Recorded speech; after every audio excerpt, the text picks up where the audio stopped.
Hello friends, இந்த வீடியோவில் நீங்கள் பார்க்க போகிறது ஒரு மினி கோவா.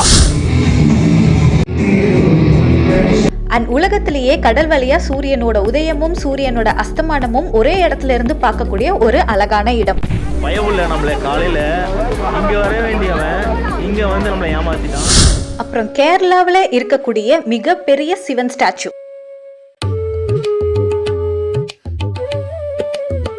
உலகளவில் இருக்கக்கூடிய பணக்கார கோவில், உலகத்திலேயே உயரமான சிவலிங்கம் கொண்ட இடம், அப்புறம் உலகத்திலேயே மிகப்பெரிய பேர்டு ஸ்கல்ப்சர்.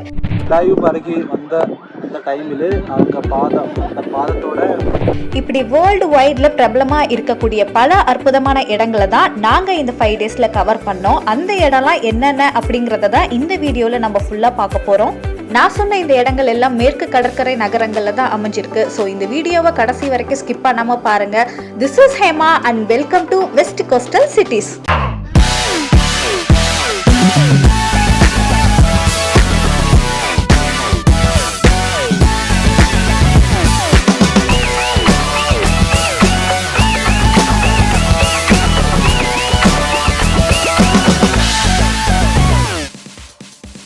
இந்த ட்ரிப்பை நாங்கள் சென்னையிலேருந்து தான் ஸ்டார்ட் பண்ணோம்.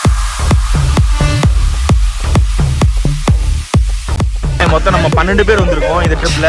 எல்லாம் நல்லா கொழுக்கட்டை சாப்பிட்டுட்டு இருக்காங்க.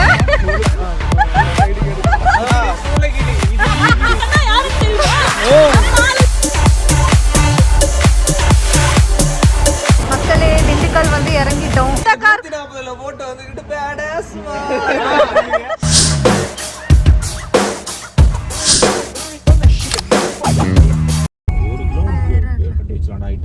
அந்த டோல்கேட்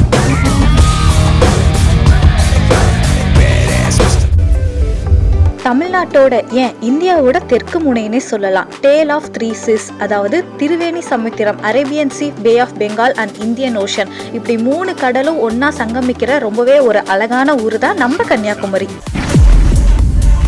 சென்னையிலேருந்து கிளம்புன நாங்கள் நேராக கன்னியாகுமரிக்கு தான் எங்களோட டே 1 ட்ரிப்பை வந்து ஸ்டார்ட் பண்ணோம். அதாவது தமிழ்நாட்டோட டாப்பில் ஆரம்பித்து தமிழ்நாட்டோட பாட்டமில் இருக்கிற கன்னியாகுமரிக்கு தான் ரீச் ஆனோம்.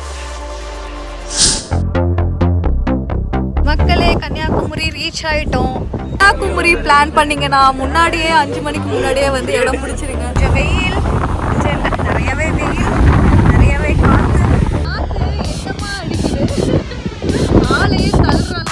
அமாவாசை அந்த டைம் மட்டும் 3 நாள் 4 நாள் தண்ணி குறையும், சில நாள் கூடும். விவேகானந்தர் மண்டபம்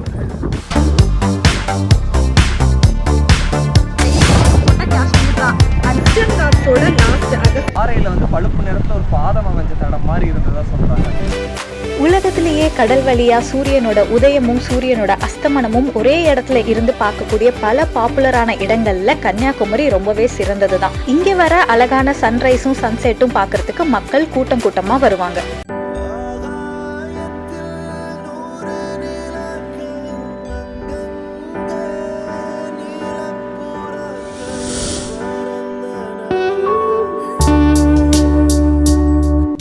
இந்த வீடியோவில் பார்க்குறது எல்லாமே ஒரு ட்ரெய்லர் மாதிரி சின்ன சின்ன கிளிம்ஸ் தான் இருக்கும். ஸோ இந்த கன்னியாகுமரிக்கு போன அனுபவம் எப்படி இருக்குது, இது மட்டும் இல்லை இந்த 5 நாள் ஒவ்வொரு இடங்கள் போன அனுபவம் எப்படி இருக்குன்னு நான் வந்து உங்களுக்கு தனியாகவே செப்பரேட்டாகவே வீடியோ அப்கமிங்கில் போடுவேன். ஸோ கன்னியாகுமரியில் சன்ரைஸை பார்த்து முடிச்சிட்டோம். அடுத்தது எங்கே, நேராக கேரளாக்கு தான் வண்டியை விட்டோம்.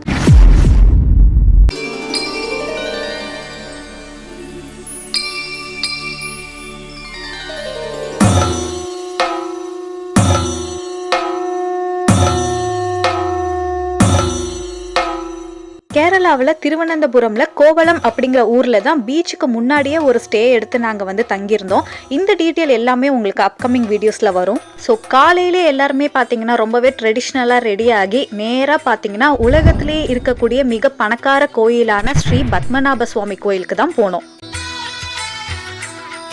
திருவனந்தபுரம்க்கு வந்தால் கண்டிப்பாக இந்த கோயிலை யாரும் மிஸ் பண்ணவே மாட்டாங்க. ஏன்னா இது உலகளவில் ரொம்பவே பிரசித்தி பெற்ற கோயில்.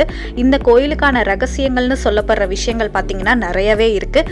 அது மட்டும் இல்லாமல் இந்த கோயிலுக்கு வர்றதுக்கு ட்ரெஸ் கோடும் இருக்குது. அது எல்லாமே நீங்கள் அப்கமிங் வீடியோஸில் பார்ப்பீங்க. பத்மநாப சுவாமி கோயில் பார்த்து முடிச்சதுக்கப்புறம் அடுத்ததான் நாங்கள் போன இடம் பார்த்தீங்கன்னா இப்படி ஒரு அழகான பீச் ஓரத்தில் ரொம்பவே பிரம்மாண்டமாக வீட்டு இருக்கிற ஆழிமலை சிவன் டெம்பிளுக்கு தான் போனோம். கேரளாவிலே இருக்கக்கூடிய மிகப்பெரிய சிவன் சிலை இந்த கோயில் கோயில் தான். இதோட உயரம் பார்த்தீங்கன்னா மொத்தம் 58 அடி.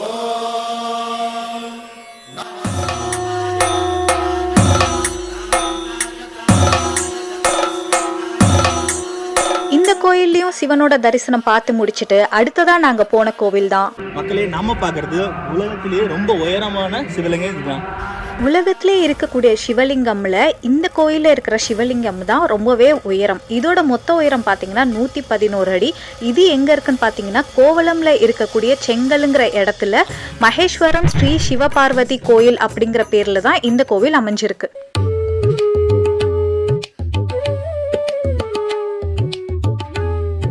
இந்த கோயிலை பற்றி சொல்கிறதுக்கு நிறையவே சிறப்பம்சங்கள் நிறையவே பொருந்திருக்கு இந்த கோவிலில். இந்த கோவிலை பற்றி மட்டும் நான் தனியாகவே உங்களுக்கு ஒரு வீடியோ போடுறேன்.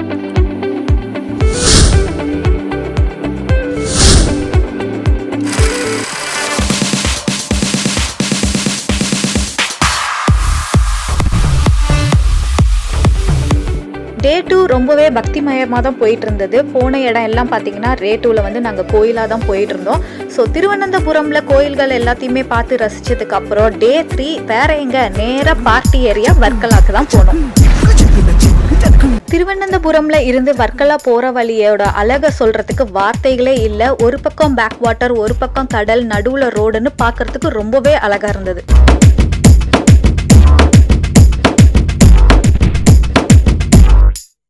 நீங்க வர்க்கலா வந்தீங்கன்னா எது போறீங்களோ இல்லையோ அங்க இருக்கிற மேங்க்ரோவ் ஃபாரஸ்ட்ல கண்டிப்பா கயாக்கிங் போங்க. பயங்கர ஃபன்னா இருக்கும். ரொம்பவே ஒரு சூப்பரான ஒரு எக்ஸ்பீரியன்ஸ் தான்.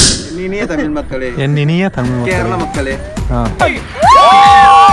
சிப்பாய்களா, சிப்பாய்களே, அவங்க அக்கா என்ன காமெடி பண்ணிட்டு இருக்காங்க. எங்க அக்கா பாருங்க சும்மா தட்டிக்கிட்டு இருக்கு. அக்கா கயாக்கிங்னா சுத்தணும்க்கா, பாகுபலி மாதிரி தூக்க கூடாது.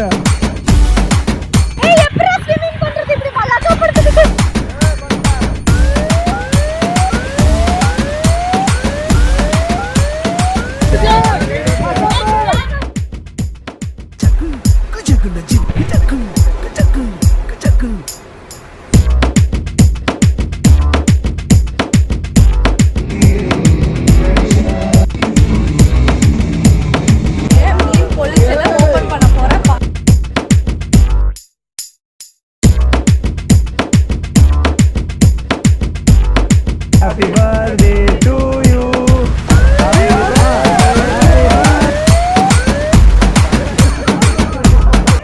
வர்க்கலால நாங்கள் தங்கினது பார்த்தீங்கன்னா ரொம்பவே ஒரு பட்ஜெட் ஃப்ரெண்ட்லியான ஒரு ஸ்டே தான். ரொம்பவே சூப்பரான ஒரு ரெசார்ட். பிளாக் சாண்ட் பீச்சுக்கு எதிரிலேயே வந்து நார்த் கிளிஃப்ல இருந்து ஸ்டார்ட் ஆகிற இடத்துல தான் வந்து இந்த ரெசார்ட் இருக்கு. இந்த ரெசார்ட்டை பற்றியும் நான் உங்களுக்கு செப்பரேட் வீடியோ போடுறேன். வர்க்கலாவுக்கு வரவங்க ஜட்டாயு போகாமல் இருப்பாங்களா? ஸோ டே 4 வேற எங்க ஜட்டாயு தான். செம்மையா இருக்கு. ஜட்டாயுவோட இந்த இடது பக்க ரெக்கையை வந்து வெட்டிட்டாரு. ഗ്രാമം വന്നപ്പോൾ ആളുടെ പാദമാണ് ഇവിടെ കാണിച്ചിരിക്കുന്നത്. உலகத்திலேயே மிகப்பெரிய பேர்ட் ஸ்கல்ப்சர் கொல்லம்ல இருக்கிற ஜட்டாயு தான். இந்த ஸ்கல்ப்சருக்கு ராமாயண காலத்துல இருக்கக்கூடிய ஒரு புராண கதையுமே இருக்கு. ராவணன் சீதையை கடத்திட்டு போனப்ப ஜட்டாயு சீதையை காப்பாற்ற முயற்சி பண்ணி ரொம்பவே ஃபைட் பண்ணி தன்னோட இடது பக்க ரெக்கையை இழந்து கீழே விழுந்த இடம் தான் பார்த்தீங்கன்னா இந்த இடம். ஸோ ஃபைனலி இந்த ரெசார்ட்ல இருந்து நாங்கள் வந்து கிளம்பிட்டோம். டே 5 ஃபைனல் டே. எங்களோட ரெசார்ட்டை நாங்கள் செக் அவுட் பண்ணிட்டு 4 நாளாக ஃபுல்லாக பீச் ஓரமாக சுற்றிட்டு இருந்த நாங்கள் வர்க்கலாலேருந்து நேராக வந்து தமிழ்நாட்டுக்கு போகிறதுக்கு வெஸ்டர்ன் காட்ஸில் இருக்கிற தேன்மலையை தாண்டி தான் போனோம். சொல்ல வார்த்தைகளே இல்லை, அவ்வளோ அழகான இடம். போகிற வழியில் பார்த்தீங்கன்னா ரொம்பவே ஒரு ஃபேமஸான 13 ஆர்க் பிரிட்ஜை கிராஸ் பண்ணி தான் போனோம்.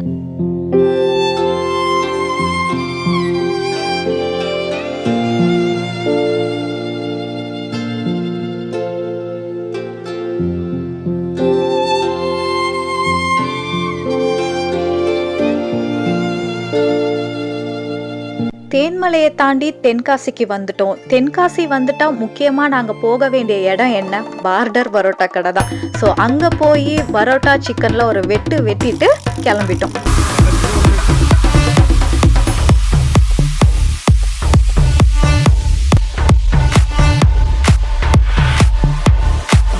சாப்பிட்டு இருக்கா பாரு. அந்த சிக்கனோட டேஸ்ட் வந்து நல்லா இருந்துச்சு. செம்ம டேஸ்ட். பரோட்டா நல்லா இருக்கு. சூப்பர் மச்சி.